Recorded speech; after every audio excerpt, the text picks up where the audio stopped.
Avropadan salamlar, həmişə kimi Fransadayıq, maşın yuma. Bu yerlər şəxsi yerlərdir və 24 saat açıqdır. Siz istədiyiniz zaman maşınınızın üstünün pisliyin tüklərdir. Kirin ala bilərsiniz. Həm şampun, həm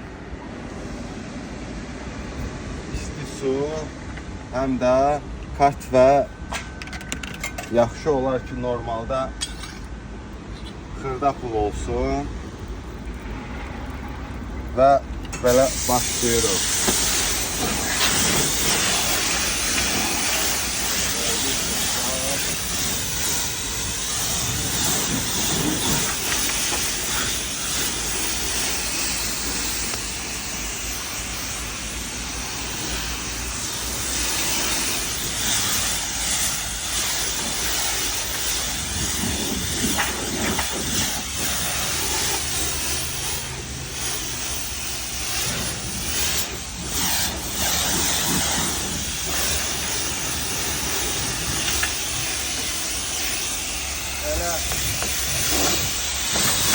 Elə quş fokları falan olur maşının üstündə.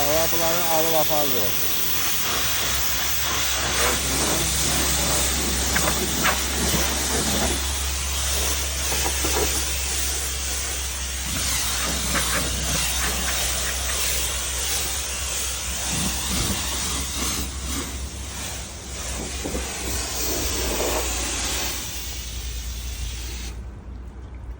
Bu kadar dostlar. Qurulamağa ehtiyac yoxdur, özü quruyacaq. Hər kəsə